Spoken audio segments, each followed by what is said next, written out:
Welcome to the Fire Protection Engineering Podcast, where we ignite conversation about fire protection engineering, safety, and innovation.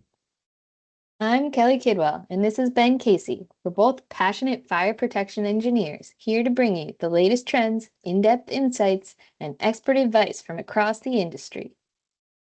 From designing fire safety systems to navigating code compliance to business development, we'll explore how engineering can help save lives and protect property. Whether you're a seasoned pro or new to the world of fire protection, we'll dive into the critical roles engineers play in safeguarding the built environment. So grab your helmet, check your smoke detectors, and join us as we spark some fascinating discussions about fire protection engineering. Let's get started on today's episode of the Fire Protection Engineering Podcast.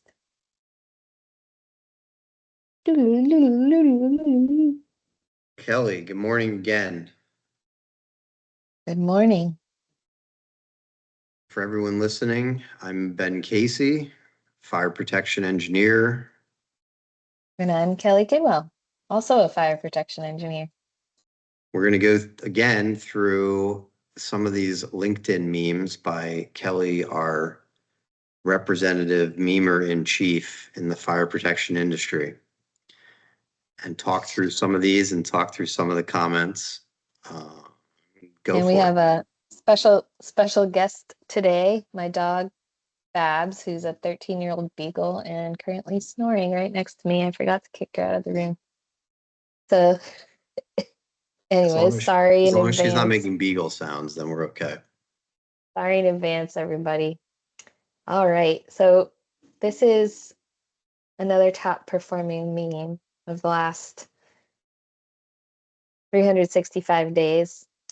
It's the Mr. Incredible smiling and then photocopied and looking like dead. And it says, speaker at an event pointing out emergency exits.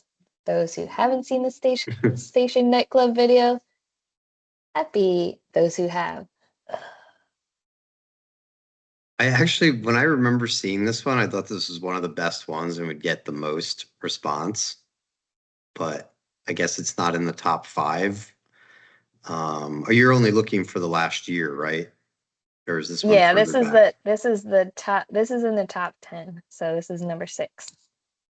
Yeah, I But mean, yeah, when I think about that video, having first watched it in college and probably watched it in a few classes there, yeah, a terrifying experience to watch. Honestly, it's probably up there with some of the fire protection engineering class videos, like on par with watching the Twin Towers collapse in class and try to go into the reasoning why the steel melted or progressive collapse or where we were standing with that from an engineering perspective.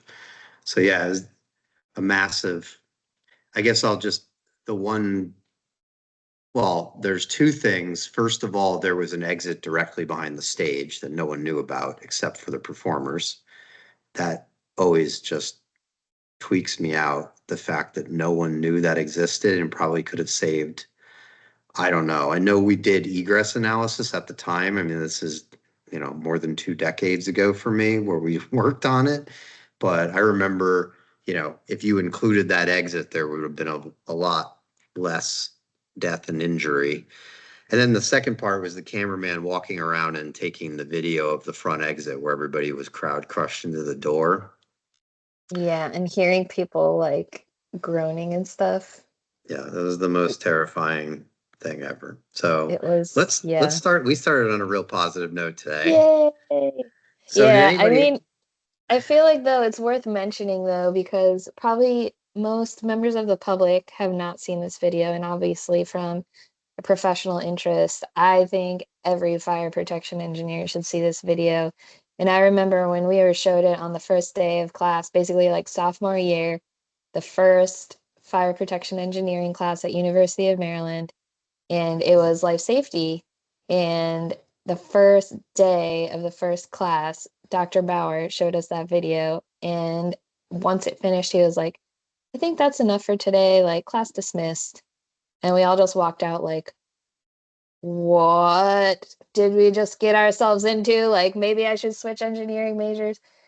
And honestly, they probably can't show it today because there's just too many like sensitive students now, like, ooh, trigger warnings and stuff. But like, I think it's really important if you're going to work in this field. I think you should watch that video. And, that's what I tell interns and new grads and stuff. Well, But I guess I should also mention from my memory of it, from just watching it over 2 decades ago, I can still remember that it was the soundproofing was flammable that they ended yeah, up spraying on after the fact instead of part of a permitted renovation. They had pyrotechnics on the inside of a inside. small nightclub, which even watching the pyrotechnics, I was like just weirded out. Like, how would anyone think that was a good idea in such a small venue? Just at that level, it was crazy. But obviously, it's blamed on the owner for spray soundproofing. I don't know what the outcome, honestly, to the legal case was. I would be curious, did anybody comment on that? Because it seems like you get a lot of legal related follow-up comments and you get a lot of like old technical analysis that people tend to post on these things. So I anything did interesting? not I did not get that on this one. Just some folks chiming in about how awful the video is. Um, Another guy saying he went to a music venue one time. They kept putting a table in front of one of the double doors, and he said to them like, "Hey, don't do that," but they kept moving it back. So I mean, yeah, once you see, it's my opinion that once you see that video, you can never walk into a nightclub, concert venue, basement bar. You can never look at anything the same again. It's just Yeah, it's funny you completely mentioned like that. before and after. Right. I just it just also jumps to mind like I don't know if it was Brannigan or what professor at the time, but it was remove all of the like wooden door stops on all the fire Mm-hmm. doors throughout the entire campus. If you see one, remove it, like bring it to the Yep. class.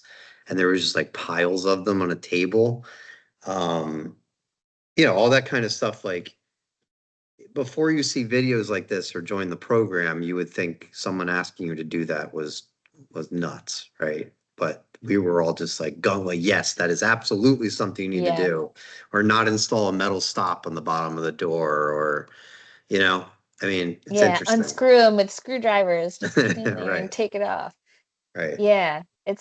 It is interesting too, because like, as someone who, I don't know, respects the social contract, you don't want to like steal something that belongs to some, or that someone paid money or the facility owns that doorstop. But at the same time, if it's there and it's being used to inhibit the fire safety of the building, I say it's fair game. Yeah, Guerrilla, it's a legal, guerrilla code enforcement. right, legal code violation. I mean, and then all the, the campus safety stuff that has come out since a lot of the active shooter events where the security industry is putting all of these devices on that Oh aren't life gosh. safety compliant. And I Yeah. mean, doing a lot of consulting on that kind of work. It was helpful to, say that myself and my team had a background in security, but at the same time, we were also professional engineers and fire protection. Code was our background with life safety and being able to look at things from both sides of the table.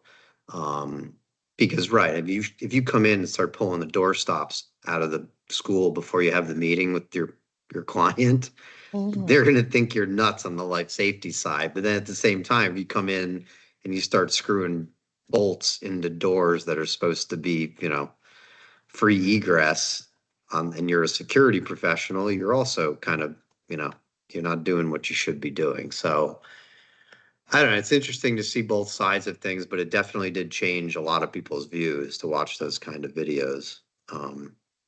So anyway, next one. Where we at? Next. All right. We're at the oh, what's this movie called? Um, Is this? I the mean, that's Peter Pan Johnny. It's Johnny Peter Depp, Pan obviously. movie, Finding Neverland. Okay. It's a Finding Neverland movie where the little kid's sitting on the bench and he says something to Johnny Depp. Johnny Depp says something, and then Johnny Depp just hugs him like it's okay. And so it says the cut sheet text wasn't searchable in the product data submittal. And Johnny Depp says, "Did you run the OCR function in Bluebeam?" And then the kid just starts crying, and Johnny Depp comforts him. So this might have happened to me recently, which is why I made it into a meme.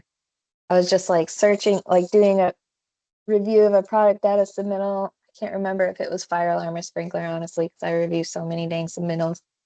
But I was searching for like there was, obviously a list of all the products, and then I was looking for the cut sheet, and like I couldn't find it with the search function, so I just like flipped through the whole, 600-page submittal trying to find this one cut sheet, and I couldn't find it. So my comment was, "Where's this cut sheet that I can't find?" And I hate putting comments like that in submittals because it makes you look dumb, but it's like at the same time, why don't you have bookmarks in your PDF? Or like, why is the set text not searchable when obviously it was searchable when the manufacturer made that cut sheet? So clearly, whoever was putting the submittal together like turned it from a page with like searchable, highlightable text into a image for whatever reason. Well, I don't know.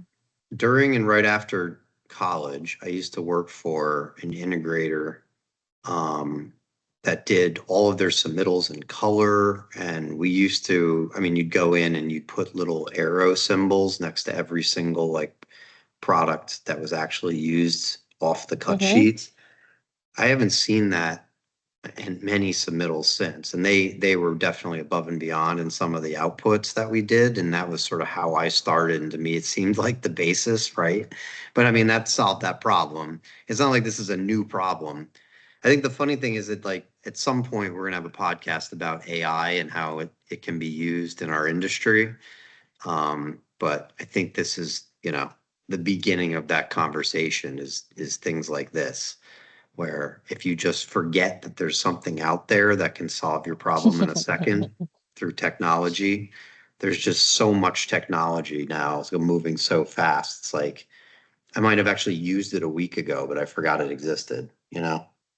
Exactly. And like, yeah, like I've known that the OCR function was a thing for like at least half a decade by now. Like thinking back to the first company I worked at that had it. Yeah, at least a decade if or half a decade if not more. So why I just couldn't remember, I don't know. And I probably wasted like 45 minutes just clicking through the 600 pages of middle trying to Any find the good one cut sheet. any good top comments on this one? I feel like it's kind of self-explanatory. Yeah, let me see. Yes, this is what also made me mad. This guy says the wild thing is that the text exists in the original document, meaning like the original PDF from the manufacturer. So the PDF writer should automatically capture the text and have it as a metadata or text file, using OCR to detect text that was turned into a picture so it can turn back into text. You shouldn't have to. So they're saying the So original PDF from the manufacturer is searchable already? yeah, it's text. I mean, Yeah, I someone guess that's true. It's created text. it. It's not like a scanned, like, yeah, you're right. Right.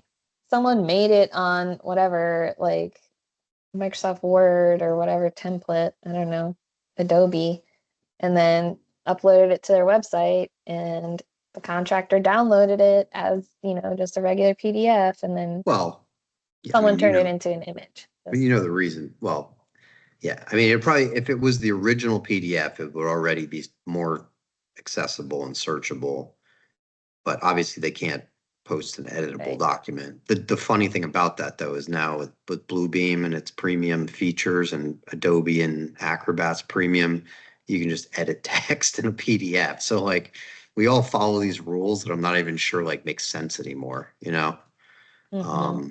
I'm sure they're, digitally signing a document and makes it not editable or something like that. Or I'm sure there's a tracking function. Um, I don't know. I still PDF things and send them along. Like you can't just get back into them and cut them up. So I guess there's really no way to prevent that in its entirety. I mean, Yeah, even I if you really mean, wanted to get crazy, you could Photoshop something and just completely add in like a whole nother piece to it, right? right. I mean, you never know who's actually putting together the stuff and like what their actual computer savviness is. Right. What's up next? So I'm assuming this is from a video game. I don't really know where the meme originated, but it's like the lady is like looking like she's been, I don't know, in a car crash or an earthquake or something. I don't know. She's all like laying down, and it says in over my head on a fire alarm project. And then there's an angel like reaching out to help the lady that says search site forums.mikeholt.com. I have used Mike Holt forums for so long now Authentic, to try and authentic intelligence for electrical professionals. Mike Holtz Forum. have you ever been Inf- on that site? I have not. Oh, Information by electrical professionals for electrical professionals. Canadian it has some Electrical really Forum, good fire alarm safety. discussions that have saved my Interesting. butt. I guess, yes, searching, like you'd have to put in that operator, that Boolean logic of search site, or else I'm sure Mike Holtz forums probably wouldn't come up at the top of the search. Well, Yeah, look at and that. I that's what learned I something the today. Google search of forum sites a lot of times is better than the actual like search function on that website. So I mean, I that's what I always do. And And with it's Reddit too. and it's electrical intelligence. So fire alarm would be I see a safety section on here. Yeah, there's a decent enough population of electricians who work on fire alarm stuff that Yeah. I've found many an answer throughout the years. So Well, then look at that. posted in my I also when I made the post was to say like drop your other favorite forums in the comments. Someone said Boggleheads, which is like a investment forum for like personal finance stuff. And of What is course, the what Meyer is the other Fire one? Yeah, forum, Meyer. I was just gonna say ever Meyer popular. Fire.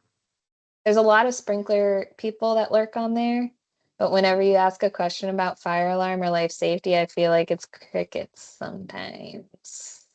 Look, Meyer Although it's Fire's. better than it used to be.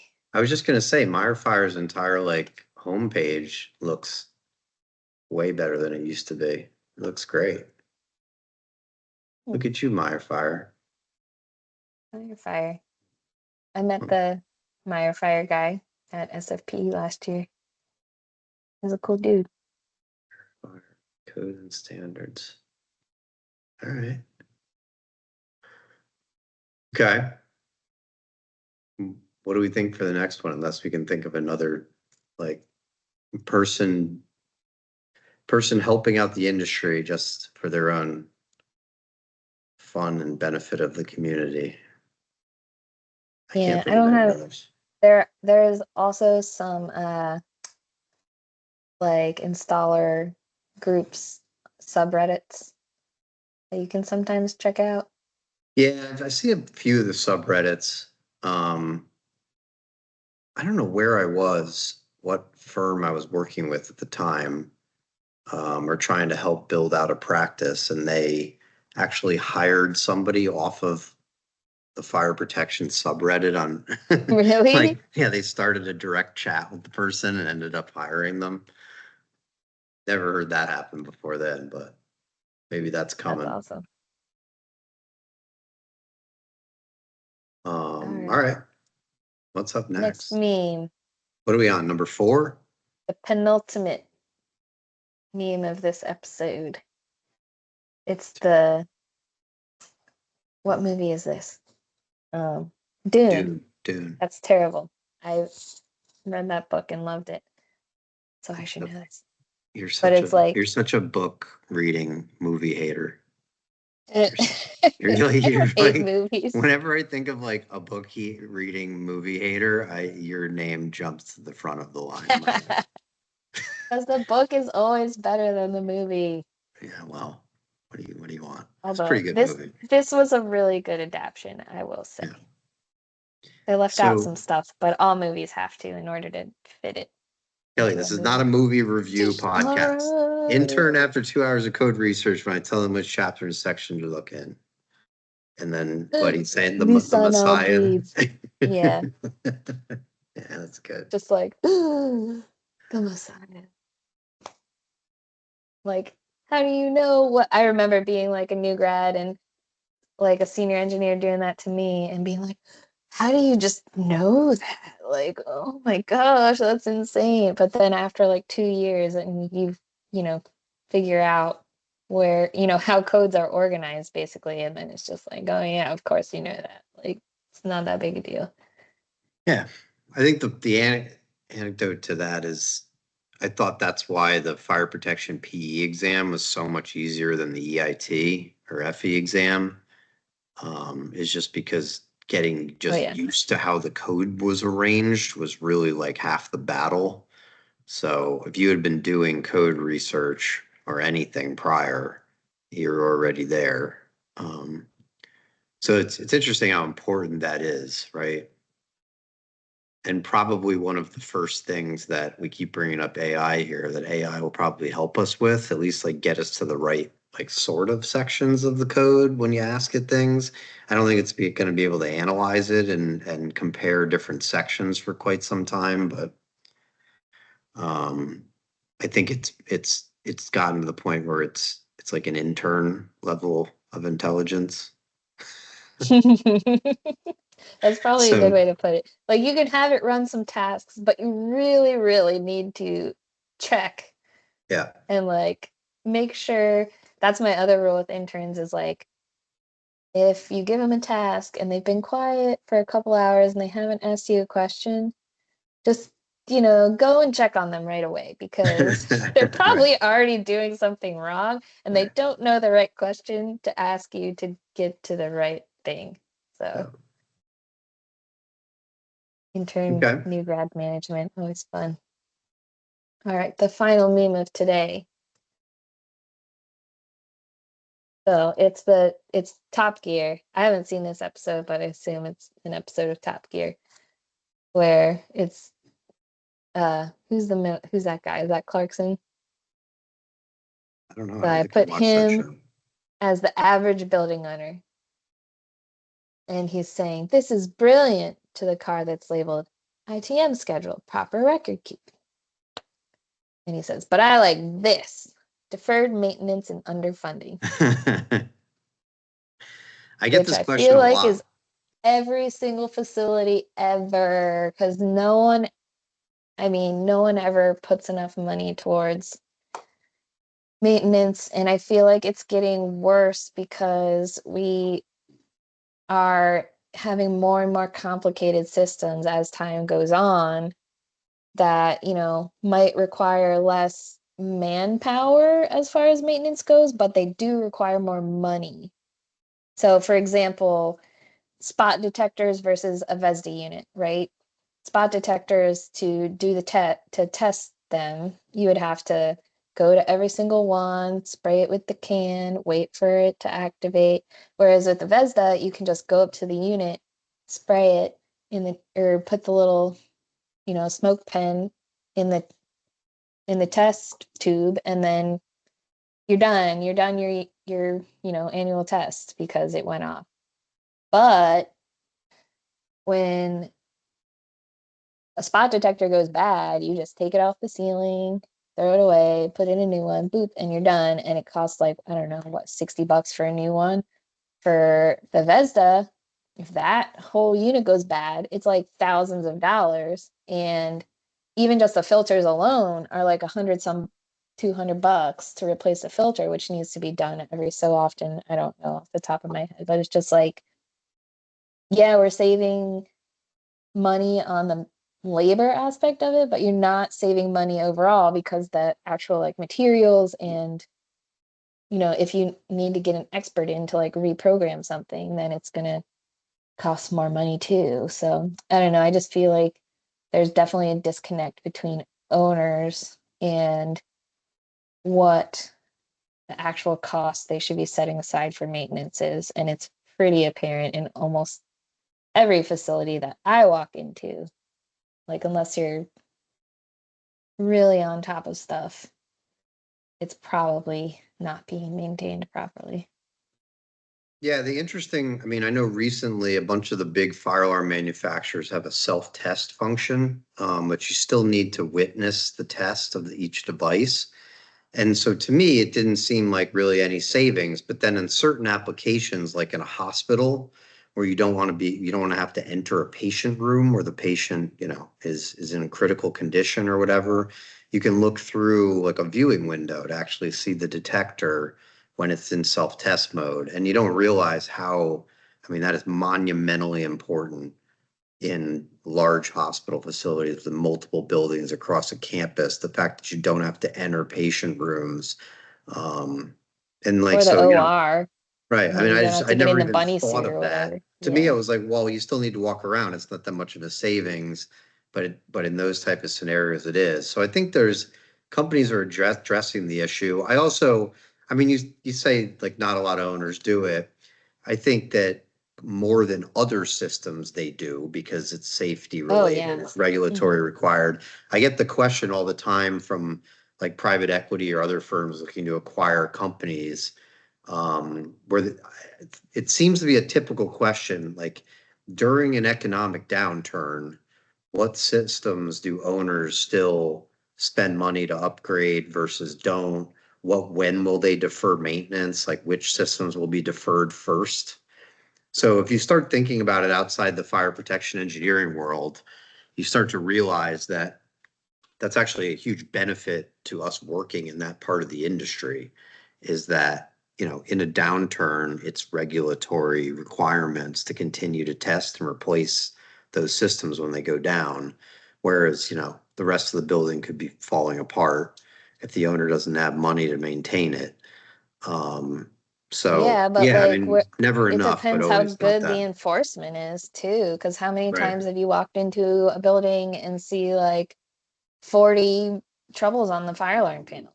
Yeah. That's not terribly uncommon, sadly. And it's just like, I know that this couldn't have been in the last year. That's suddenly unless you are having like some kind of crazy renovation where you're, you know, changing a lot of things.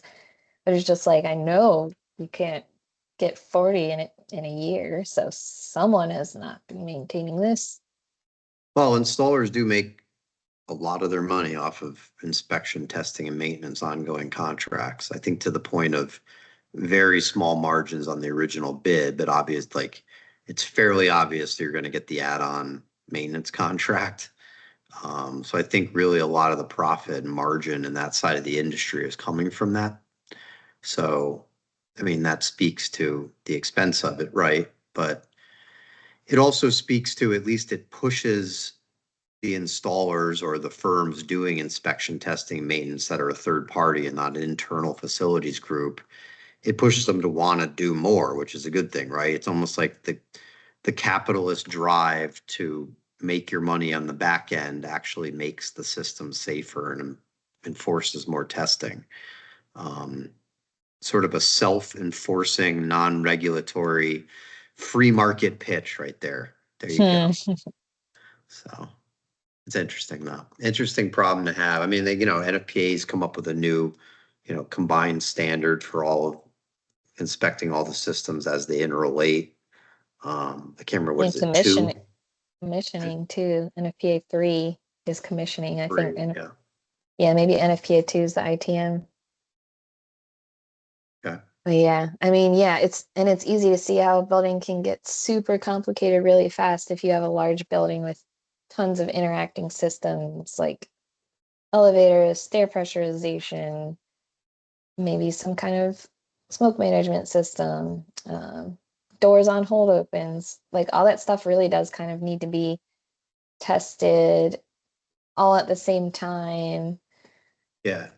So how it standard, interacts. And just so we actually get this right. Standard 3 is commissioning. You were right. I was wrong on 2. It's actually 4 is the standard for integrated fire protection and life safety system testing. A fairly relatively new standard, probably to address these kind of missteps. yeah, I'll have to check that one out. I recommend it all the time to folks. Generally, clients and even others within firms don't necessarily know it exists yet.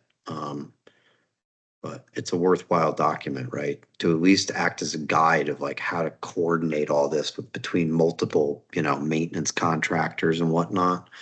Right. You have to have so many people on hand to like truly do the testing correctly because you'll need HVAC people and probably security system people if you're releasing locked doors, like delayed egress or something like that. You really do need to know ahead of time so you can schedule all of those people to be there.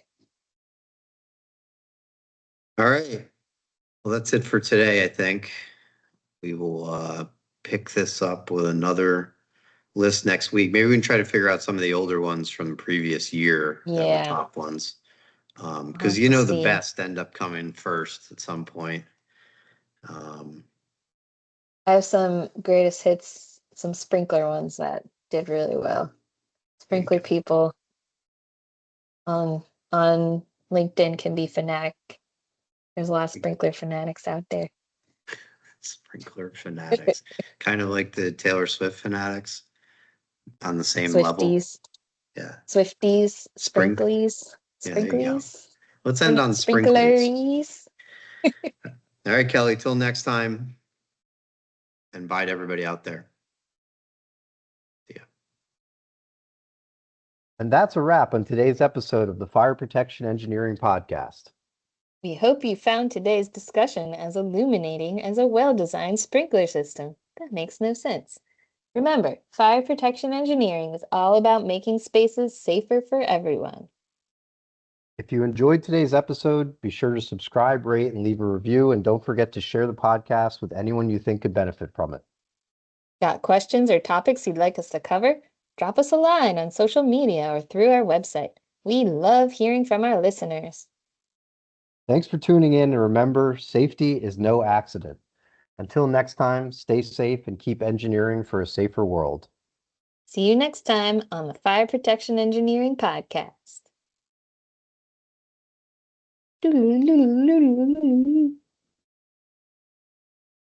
Love ChatGPT Thanks, intros and fade outs. Thanks, Thanks, ChatGPT. ChatGPT.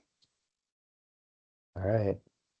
I think we I don't. got it. I don't know. I mean, Also, we should we can say, see how it if you sounds. didn't enjoy today's episode, don't leave a review.